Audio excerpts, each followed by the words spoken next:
Hello everyone, welcome to Bhadrayas Academy. আজি আমি discuss কৰিবলৈ ওলাইছো আলিপুৰ কনস্পিৰেসি কেছৰ বিষয়ে যাক আমি মানিকতলা কেছ বুলিও গম পাওঁ আৰু এই কনস্পিৰেসি কেছ এই গোটেই ঘটনা সংঘটিত হৈছিল 1908 ত আৰু এই আলিপুৰ কনস্পিৰেসি কেছৰ বিষয়ে আমি জনাৰ আগতে অকনমান ভুমুকি মাৰি পিছলৈ চাই লওঁ 1902 চনত 1902 ত বেংগলত এখন সোসাইটি ফৰ্ম হৈছিল এটা গ্ৰুপ ফৰ্ম হৈছিল সেই গ্ৰুপটোৰ নাম আছিল অনুশীলন সমিতি আছিল সেই গ্ৰুপটোৰ নাম আৰু এটো এটা ৰিভলিউশনাৰী গ্ৰুপ আছিল তেওঁলোকে বিপ্লৱিক কাৰ্যকলাপৰ জৰিয়তে তেওঁলোকে ব্ৰিটিছৰ বিৰুদ্ধে মাত মাতিব বিচাৰিছিল আৰু এই গ্ৰুপটোৰ অন্যতম এজন লিডাৰৰ নাম আমি ক'ব পাৰো বৰেন্দ্ৰ কুমাৰ ঘোষ হু ওয়াজ এ ব্ৰাদাৰ অফ অৰবিন্দ ঘোষ তেওঁ অৰবিন্দ ঘোষৰ ভাতৃ আছিল আৰু তেওঁ এই গোটেই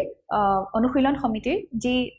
কাৰ্যকলাপ আছে সেই কাৰ্যকলাপত তেওঁ নেতৃত্ব লৈছিল ৰিভলিউশনাৰী কামকাজখিনিত তেওঁ নেতৃত্ব লৈছিল ইয়াৰ পিছতে কি হৈছিল সেই সময়ত বিভিন্ন ধৰণৰ পেপাৰ পত্ৰ পাবলিশ হৈছিল আমি সকলোৱে জানো তাৰে অন্যতম এখন পেপাৰ হৈছে যুগান্তৰ সেই যুগান্তৰ পেপাৰখনত এই যিসকল ৰিভলিউশনাৰী সদস্যসকল আছে ব্যক্তিসকল আছে তেওঁলোকে তাত বিভিন্ন ধৰণে লিখা মেলা কৰিছিল তাত এনেকুৱা ধৰণৰ কথা কোৱা হৈছিল যে আমি যদি ব্ৰিটিছৰ কবলৰ পৰা যদি আমি মুক্ত হ'ব লাগে তেতিয়া হলে আমি কি কৰিব লাগিব ভাৰতৰ 30 কোটি জনতাই তেওঁলোকৰ 60 কোটি হাত উঠাই ল'ব লাগিব তাতে কোৱা হৈছে যে force must be stopped by force এই সকলোবোৰ দেখি পেলাই ব্ৰিটিছৰ সহ্য হোৱা নাছিলে তেওঁলোকে আৰু যিমান পাৰে সিমান এই ৰিভলিউশনাৰী কাৰ্যকলাপসমূহ সাপ্ৰেছ কৰিবলৈ চাইছিল এই সময়তে এই অনুশীলন সমিতিৰ লোকসকলে মিলিত হৈ দুজন ব্যক্তিক সেই সময়ৰ মুজাফৰপুৰৰ মেজিষ্ট্ৰেট ডগলাস কিংছফোৰ্ডক বোমা বিস্ফোৰণ কৰি হত্যা কৰাৰ বাবে যুঁজা চলাইছিল আৰু দায়িত্ব দিছিল দুজন মানুহক এই দুজন মানুহ হৈছে ক্ষুদিৰাম বোস আৰু প্ৰফুল্ল চাকি ঠিক আছে সো মানুহজন যাক মৰাৰ প্ল্যান কৰিছিল তেওঁ আছিল মুজাফৰপুৰৰ মেজিষ্ট্ৰেট ডগলাস কিংছফোৰ্ড আৰু যি দুজনক দায়িত্ব দিছিল এই দায়িত্ব দিয়া মানুহ দুজন কোন আছিল ক্ষুদিৰাম বোস আৰু প্ৰফুল্ল চাকি ক্ষুদিৰাম বোস আৰু প্ৰফুল্ল চাকিয়ে এই বিস্ফোৰণটোত আগভাগ লৈ পেলাই বিস্ফোৰণটো কৰিলে ঠিকই কিন্তু এই বিস্ফোৰণটোত কিংছফোৰ্ডৰ একো হানি নহলে তাৰ ঠাইত ব্ৰিটিছসকলৰ দুগৰাকী মহিলাহে আহত হয় আৰু ইয়াৰ ফলত কি হৈ গ'ল ইয়াৰ ফলত ক্ষুদিৰাম বোস যি আছিল ক্ষুদিৰাম বোসে তেওঁ পলাই গুচি যায় আৰু প্ৰফুল্ল চাকিয়ে নিজকে গুলি মাৰি পেলাই তেওঁ আত্মহত্যা কৰে ক্ষুদিৰাম বোসক ধৰি অনা হ'ল আৰু ধৰি আনি পেলাই ক্ষুদিৰাম বোসক পিছত ব্ৰিটিছসকলে ফাঁচি দিয়ে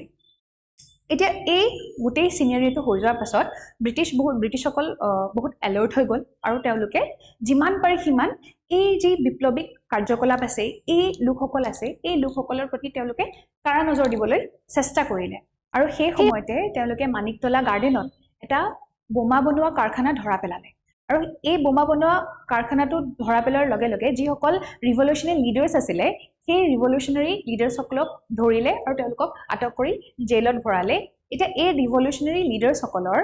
আলিপুৰ সেশন কোৰ্টত তেওঁলোকৰ কেছ চলিলে আৰু ইয়াকে আমি কি বুলি গম পাওঁ আলিপুৰ কনস্পিৰেসি কেছ বুলি গম পাওঁ এতিয়া এই গোটেই কেছটোৰ বিষয়ে বা গোটেই কথাখিনিৰ বিষয়ে আমি স্লাইডত কি লিখা আছে একবাৰ চাই লওঁ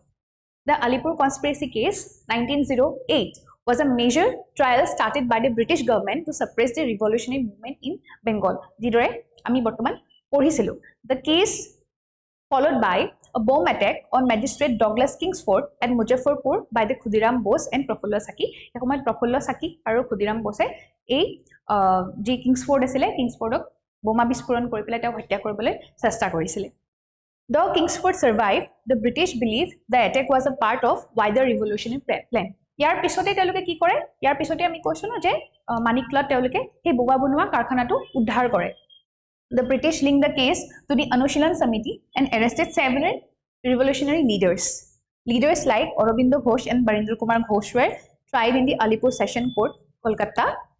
Aurobindo Ghosh was acquitted and Barendra Ghosh was transported for life and case led to the harsher British suppression or repression. So, ekhini asile aji video tut. So, apnaloke yar logote moi eta